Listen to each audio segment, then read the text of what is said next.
everyone, Melanie Minshinger here, illustrator for Gina K Designs. Today I'm really excited to be sharing my newest set from Gina K Designs with you, Embroidered Flowers, and this is coming out tonight, January 22nd at 7 p.m. Central. So I hope you'll join us on Facebook Live. I'm going to be chatting with Gina at 7:20 about my new set, showing some different samples, and we're going to be sharing a lot on Instagram and Facebook from our design team, ideas for this new set and all the other new sets. So I hope you'll come and join us. We'll also be doing some hops next week, the design team, and some Instagram posts. So anyway, the first thing that I want to show you with this set today is going to be this card. Really fun to make. I also want to point out that although I'm not using them on this particular design, we do have a matching set of dies that goes with it. So I'm really excited to have these because these are going to be some florals you're going to want to use over and over again. It's got 4 different leaves from the set, and then 9 different flowers that you can use. There's over 30 images in the set. I think actually over 40 if I remember correctly. I have to count them later. But we don't have a die for every single one, just all the larger images and the ones that you're really going to want to have cut out. The smaller ones are more supporting ones that can go into the background. Okay, so let me show you all the different products that you're going to be needing for this card, and then I'll talk a little bit more about the set. First of all, we've got the embroidered flower set. Excuse me, I'm so excited. And I just had some coffee. So we're going to be using some cardstock. This is the Gina K Pure Luxury Passion Pink, and it is 4 1/4 by 11 inches, scored at 5.5 inches. And then I've got a sheet of just the layering weight white cardstock. This is just under 4 inches by 5 1/8 inch. So just 2 layers on this particular card.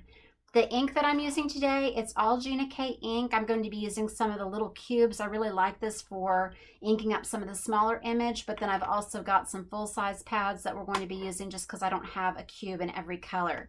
But I've got some of the innocent pink and the passionate pink that coordinates with that cardstock. We're going to be doing a little bit of direct to stamp on this to show how you can create an ombre effect on those flowers. The different greens that I've got today are the Jellybean green, the grass green, and then I've got the fresh asparagus in the full-size pad. I always really like using multiple shades of green for any kind of leaves that I'm doing on my cards. It just creates a lot more depth and interest, I think. If you don't have multiple pads, then use a darker pad, and then you can stamp off to get those lighter colors. Then we're going to be using some embossing ink. So this is her watermarking ink pad for embossing that needle. And then finally, I've got some of the Gina K Designs amalgam ink in the jet black for the greeting. I've also got my little tidy towel handy for cleaning the stamps. And then I've got some of the Gina K embossing powders. So this is a real fine detail silver powder, which is perfect for the detail on the needle. And then I have just a gray marker. This is one of my Arteza Everblend markers for doing the shadow under the needle and the floss. And we've got a heat gun for doing the embossing. So I think that's everything. Oh, and then our stamping blocks. This is really important. So I'm going to be using the MISTI, but I'm also going to be using one of these small finger grip blocks. And I'll explain why I'm using both in just a second. So let's begin by creating this floral pattern on this piece of paper. So this is one of the first cards, or actually the first card that I made when my sample set came for our release. And I noticed that it wasn't really getting as much of the detail as I can see in the image that I've illustrated. You can see exactly how the stamp should look on these printed image sheets. So when you've got a really juicy pad like these are, and that's what you want because you're not going to need to re-ink it very often, and the ink is going to look just really sharp and really bold and saturated on your cardstock. However, the surface that you stamp on is going to make a difference on a very detailed image. So if you are stamping with just a very hard flat surface underneath, it is really going to press that ink into the lines of the stamp no matter how deep the etching is, and you're not going to see that white showing through or pick up as much of the detail. So it's not the ink, it's the surface you're stamping on. However, if you have got a mouse pad or a foam pad inside your MISTI like I'm going to be using today, then you're going to really see that detail in here. And so for these flowers in particular, I drew all of these little stitches to look like it is actually embroidered onto fabric. And so I really want to see that. And then all those white areas, not only is that showing the individual stitches, but it's giving a little bit of a look of a sheen to that stamped image. So it looks like that shiny embroidery floss. Okay, so I'm going to put my paper in here, and I'm going to be using the block as well, just because for any images that I'm repeating, I really like to just be able to turn the stamp to put the flowers at different angles so they don't keep looking like the same static image. And I just find it's easier to use a block for that so that I'm not constantly having to pull it off and reposition it onto the MISTI or transfer any of that color from the ink to my fingers. I don't have to clean the stamp in between. So I'm going to use that for some of it, but then for my greeting and a couple other things, I will definitely use the door for that stamping. Okay, so I wanted to get that out of the way there. So you just have so many different fun images to choose from, but today I'm going to use this large one that looks like a rose, and there's 2 different sizes of it so that you can create different layouts. And then these little clumps of dots here that kind of look like little French knots, if you are familiar with embroidery and sewing, those nest right into this space right here like a 2-step stamp so that you can create a middle. But you can also use them to look like little buds on the end of these stems. So that's another fun way. It just kind of works double duty. So I'm going to start with this large rose, and I think I'm going to do this one. I'd really like to show you what this same design would look like in a landscape orientation instead of portrait, and you'll have to let me know at the end of the video which one you prefer. So I'm just going to place this right on the block, and Gina carries a lot of different ones. So I'm going to ink this up with the Passionate Pink. So I'm just going to tap, tap, tap this all over the stamp. And just look in the light, make sure I got that all over. So I'm going to put one up here. Press, pull it off. So see, you have a lot of detail in there, so it really looks like individual stitches. And I've never stamped with anything like this before, and I'm really excited about all the embroidery that I'm seeing on clothes and in home decor. So I think it's really on trend, but then also very classic, because I learned to embroider with my mom when I was a very little girl, and so this really brings back a lot of memories. It takes a lot less time though, so that's one thing that's really fun about it. So I'm going to put this right here, and I'm going to have my greeting up here in the top corner. So I always like to start with the flowers and then build my arrangements out by adding in the leaves. And then if you look back at my design, I want to have some of the little buds in here too. I could also use this smaller one though. Maybe I will do that as well. Let's see. Go ahead and put this one in. I think I'm going to use some of the Innocent Pink on this. Do this here. So you're first going to ink this up. I'm sorry if I went off camera there. First, always, whenever you're doing a direct to stamp technique that you want multiple colors on the image, you're going to always start with the lighter one so that you're not getting dark ink on your pad. And then you're going to take the darker one, and that's another thing that I love these little cubes for. It's almost like a little marker, and you can just brush it on. So I'm just brushing that into the middle of the stamp and at the top. You want to try to make sure, actually I got more on there than I wanted to. So I'm going to do that on the buds. I'm going to go ahead and do this all with the darker pink. Okay. So I'm going to put this right about here. Okay. And I'm going to go ahead and put my greeting on there so I have room for that. Now on this one, I stamped it right over the flowers, but on this one, I'm going to try to have a little bit more room just so it's not hard to read. If you're having trouble seeing through, you can take a white gel pen and go around, and that's what I did, just a little bit around the birthday part. But I definitely want to use this door because I want those stitches to be nice and dark and solid. So that is going to allow me to stamp it a couple times. So I'm going to do, I think I'm going to do thank you on this one. Someone just brought me roses, actually. Good friend of mine, Heather. She's such a good friend, takes good care of me, so I'm going to make this for her. I wish I thought about that when I planned my colors, but there are some pink ones in there. Okay, so I'm going to do my black ink. Oh, I said I was going to do it on the door. Sorry, going back and forth. I'm thinking about those flowers she gave me. Okay, so I'm going to put this right about here. Just, let's see. So I'm going to position this into the corner. Want that right there. I'm going to put the magnet down to keep that from popping up. Okay. And ink this up with the black, being careful not to get that on the door. And I've got my little tidy towel to wipe this off. Okay. So close that, press. It's nice and dark, but I'm going to do one more.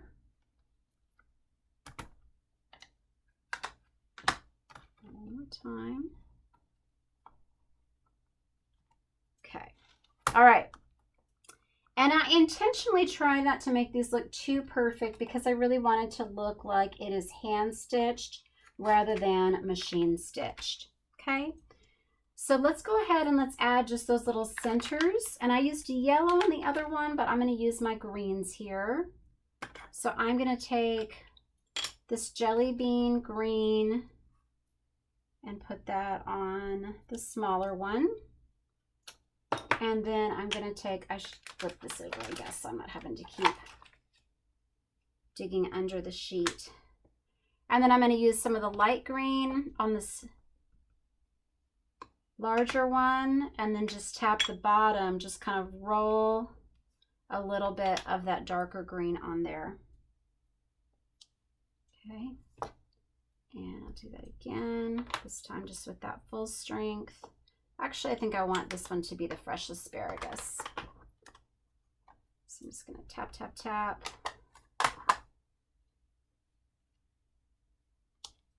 Okay. Now let's go ahead and add some leaves.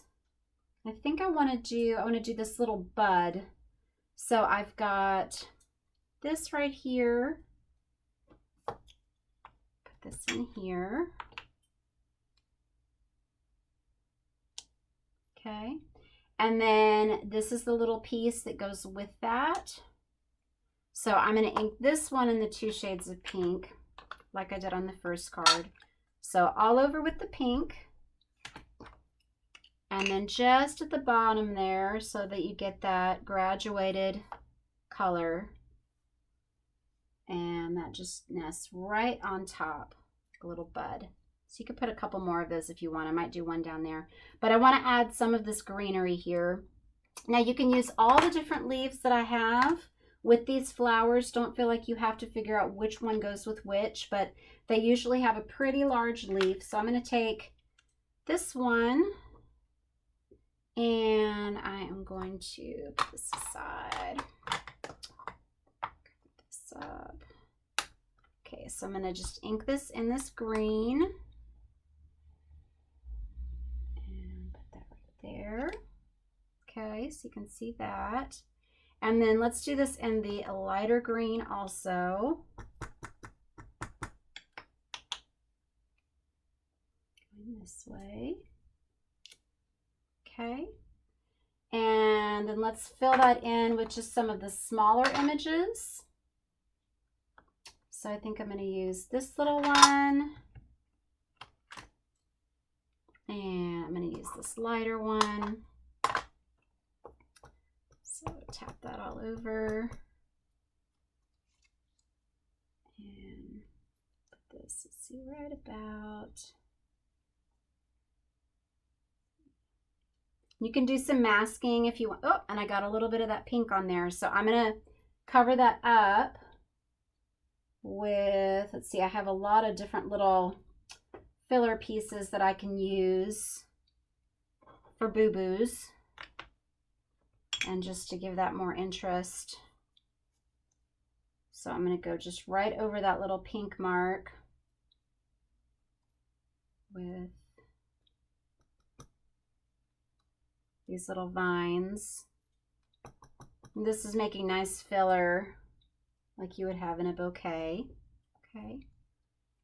And let's go ahead and do, let's see, what else do I want to do? I think I'm going to do couple of the other smaller ones just so you can see how some of these different leaves look. So this one is open inside, and it really looks like you've created those little veins in the leaf. Put another one over here. Okay, so now let's find a place to put, and I'm going to put, let's see, I want to put a stem in there to kind of fill in that little space. So I'm going to take one of these stems, and I'm just going to ink up the top of this. So I don't even have to mask it. I just want to have, so you can have the stem going either way. So I could do this one this way, this one that way. So I'm just going to ink up the top of that. And then I'm just going to roll that down to the edge. Okay, so I didn't even have to use the whole thing or do any masking there. Very simple. Okay, and then I'll go ahead and do this one this way so you can see. Just like that. Okay. And it's just fun to just fill this out however you want. Okay, so for my needle, so I've got a needle in here and then a piece of looped thread. And it has a gap in it because it's supposed to look like you are pushing that and pulling it back through your paper or your fabric. So I'm going to put this on with the watermarking ink. And you don't have to have this on here, of course, but I just wanted to show it in this video. Make sure that you use a fine detail powder, and that's going to be a lot more solid.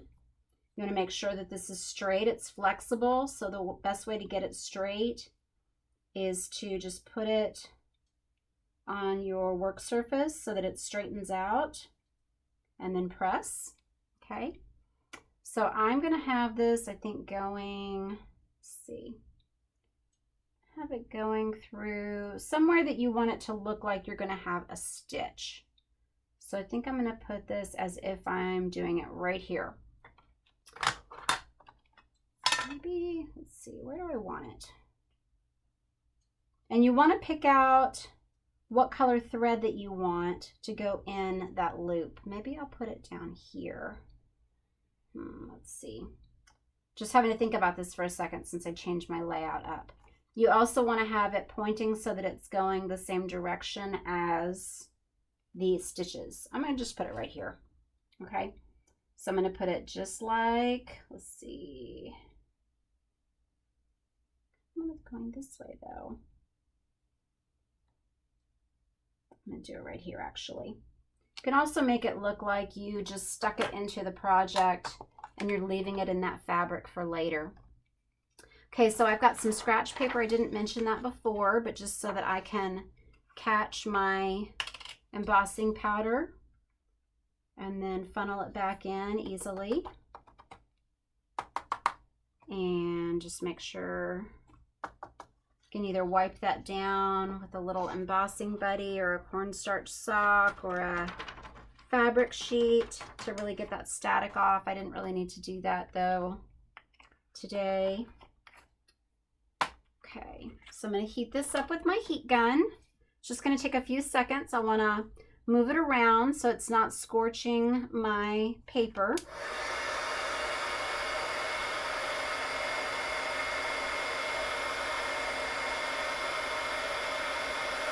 And you're going to see that powder melt. Okay, so you've got your shiny needle on there. And then I'm going to take some of that green for the thread.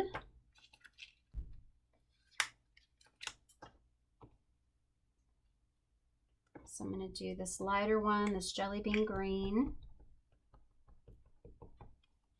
Okay. And so this is drawn to look as though you've got the thread coming out and it's going back through the head of that needle, or the eye of the needle rather. So I'm going to position that there and that right there. Okay. And then, and if you want to fill this in a little bit more with more leaves, you can.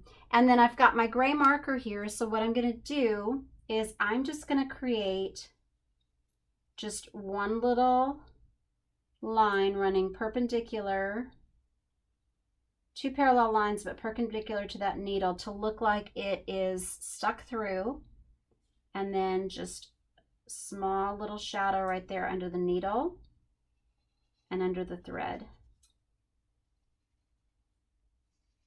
And it really looks dimensional. I wish you could see this in real life. I might do just a couple more little pieces in here so that you can see just some tiny little leaves for fun. It's just fun to keep going. I always enjoy these little floral elements. Here's a little tiny one that's nice for corners or just when you want like an extra little something somewhere. And it's done whenever you think it's done. So let's go ahead and we'll stop there. So I'm going to go ahead and, oh, I forgot my tape runner. So I've got my Gina K tape runner here. And I'm just going to put that right onto my card base. And so I will show you the two layouts.